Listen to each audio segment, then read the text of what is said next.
2023ರ December ತಿಂಗಳಲ್ಲಿ ಕಾಡಾನೆ ಸೆರೆ ಹಿಡಿಯುವ ಸಂದರ್ಭದಲ್ಲಿ ಎಸಳೂರು ಹೋಬಳಿಯ ಬಾಳೆಕೆರೆ ಗ್ರಾಮದ ಅರಣ್ಯ ಪ್ರದೇಶದಲ್ಲಿ ಮೃತಪಟ್ಟ ಅಂಬಾರಿ ಅರ್ಜುನ್ ಸಮಾಧಿ ಬಳಿ ಜುಲೈ ಮೊದಲ ವಾರದಲ್ಲಿ ಸ್ಮಾರಕಕ್ಕೆ ಸರ್ಕಾರದ ವತಿಯಿಂದ ಶಂಕುಸ್ಥಾಪನೆ ಮಾಡಲಾಗುವುದು ಎಂದು ಅರಣ್ಯ ಸಚಿವ ಈಶ್ವರ್ ಖಂಡ್ರೆ ಹೇಳಿದ್ದಾರೆ.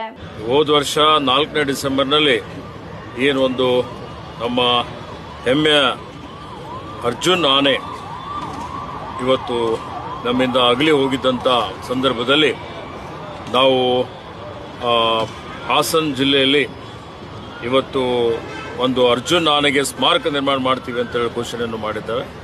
ಬೆಳ್ಳಿಯಲ್ಲಿಯೂ ಅರ್ಜುನ್ ಆನೆಯ ಆವಾಸ್ಥಾನ ಏನಿದೆ ಅಲ್ಲಿಂದ ಒಂದು ಸ್ಮಾರಕ ಮಾಡ್ತೀವಿ ಅಂತ. ಈ ಹಿಂದೆ ಖಾಸಗಿ ವ್ಯಕ್ತಿಯೊಬ್ಬ ಅರ್ಜುನ ಆನೆಗೆ ಸ್ಮಾರಕ ಮಾಡುವುದಾಗಿ ಸಾಮಾಜಿಕ ಜಾಲತಾಣದ ಮುಖಾಂತರ ಸಾರ್ವಜನಿಕರಿಂದ ಹಣ ಸಂಗ್ರಹ ಮಾಡುವುದನ್ನು ವಿರೋಧಿಸಿ ಮಲೆನಾಡು ರಕ್ಷಣಾ ಸೇನೆಯ ಕಾರ್ಯಕರ್ತರು ಪೊಲೀಸ್ ಠಾಣೆಗೆ ದೂರು ನೀಡಿದ್ದರು. ಹಾಗೂ ಸ್ಥಳೀಯ ಶಾಸಕ ಸಿಮೆಂಟ್ ಮಂಜುನಾಥ್ ಅವರು ಸದನದಲ್ಲಿ ಕಾಡಾನೆ ಸೆರೆಯಲ್ಲಿ ವೀರಮರಣ ಹೊಂದಿದ್ದ ಅರ್ಜುನ ಆನೆಯ ಸ್ಮಾರಕ ನಿರ್ಮಾಣ ಮಾಡುವಂತೆ ಒತ್ತಾಯಿಸಿದ್ದರು.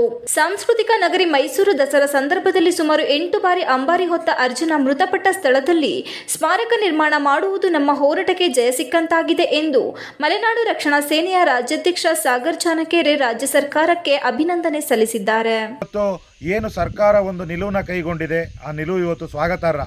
ಏನಪ್ಪಾ ಅಂದರೆ ಇವತ್ತು ಅರ್ಜುನ ಆನೆಯ ಸಮಾಧಿಗೆ ಇವತ್ತು ಒಂದು ಸ್ಮಾರಕನ ಕಟ್ಟಲಿಕ್ಕೆ ಈ ಕರ್ನಾಟಕದ ಸರ್ಕಾರ ಇವತ್ತು ಕೈಗೊಂಡಿರುವಂತಹ ಒಂದು ನಿರ್ಣಯ ಸ್ವಾಗತಾರ್ಹ.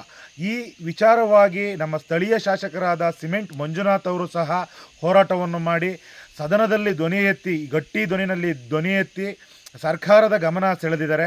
ಹಾಗೆಯೇ ಈ ಸ್ಥಳೀಯ ನಮ್ಮ ಸಂಘಟನೆಯಾದಂತಹ ಮಲೆನಾಡು ರಕ್ಷಣಾ ಸೇನೆಯ ಹೋರಾಟವೂ ಸಹ ಇದರಲ್ಲಿ ಪ್ರಾಮುಖ್ಯತೆಯನ್ನು ವಹಿಸಿದೆ. ಹಾಗೆಯೇ ಎಲ್ಲ ಮಾಧ್ಯಮ ಮಿತ್ರರ ಹೋರಾಟವೂ ಸಹ ಈ ಒಂದು ಅರ್ಜುನ ಆನೆಯ ಸ್ಮಾರಕಕ್ಕೆ ಸಲ್ತದೆ ಅಂತ ಹೇಳಲಿಕ್ಕೆ ಇಷ್ಟಪಡ್ತೀನಿ. ಹಾಗೆಯೇ ಈ ರಾಜ್ಯ ಸರ್ಕಾರಕ್ಕೆ ಹಾಗೂ ನಮ್ಮ ರಾಜ್ಯ ಸರ್ಕಾರದ ಇವತ್ತಿನ ನಮ್ಮ ಅರಣ್ಯ ಸಚಿವರಾದಂಥ ಈಶ್ವರ್ ಖಂಡ್ರೆ ಸಾಹೇಬ್ರಿಗೂ ಸಹ ಈ ಮುಖಾಂತರ ನಾನು ಧನ್ಯವಾದನ ತಿಳಿಸ್ಲಿಕ್ಕೆ ಇಷ್ಟಪಡ್ತೀನಿ. ಯಾಕಂತ ಹೇಳಿದರೆ ಅರ್ಜುನ ಸ್ಮಾರಕ ವಿಚಾರವಾಗಿ ಈ ಹಿಂದೆಯೂ ಸಹ ತಾವೆಲ್ಲ ನೋಡಿದ್ರಿ. ಯಾಕೆಂದರೆ ಯಾರೋ ಕೆಲವು ವ್ಯಕ್ತಿಗಳು ಅರ್ಜುನ ಸ್ಮಾರಕನ ನಿರ್ಮಾಣ ಮಾಡ್ತೀವಿ ಅಂತೇಳಿ ಹಣನ ಸಂಗ್ರಹ ಮಾಡೋದು, ಮತ್ತು ಸ್ಟಾರ್ ನಟರ ಒಂದು ಹೆಸರನ್ನ ಬಳಸ್ಕೊಳ್ಳೋದು, ಹಾಗೆ ಸಾರ್ವಜನಿಕರಿಂದ ಹಣ ಕಲೆಕ್ಟ್ ಮಾಡ್ತಿದ್ದು ಎಲ್ಲ ವಿಚಾರಗಳನ್ನು ಸಹ ನೋಡಿದ್ರಿ. ಇದನ್ನೆಲ್ಲದನ್ನು ಸಹ ಇವತ್ತು ಸುದ್ದಿ ಮಾಧ್ಯಮಗಳು, ಪತ್ರಿಕಾ ವರದಿನಲ್ಲಿ ಎಲ್ಲರೂ ಸಹ ಬಿತ್ತರಿಸಿ ಇವತ್ತು ಸರ್ಕಾರದ ಗಮನನ ಸೆಳೆದಿದ್ದಾರೆ. ಎಲ್ಲರಿಗೂ ಸಹ ನಾನು ಧನ್ಯವಾದನ ತಿಳಿಸ್ತೀನಿ. ವಿಶೇಷವಾಗಿ ಸ್ಥಳೀಯ ಶಾಸಕರಿಗೆ ಹಾಗೂ ಸರ್ಕಾರಕ್ಕೆ ಹಾಗೂ ಅರಣ್ಯ ಸಚಿವರಿಗೆ ನಾನು ಈ ಮುಖಾಂತರ ಧನ್ಯವಾದನ ತಿಳಿಸ್ಲಿಕ್ಕೆ ಇಷ್ಟಪಡ್ತೀನಿ.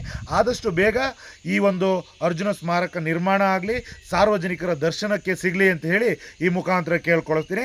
ನಮಸ್ತೆ.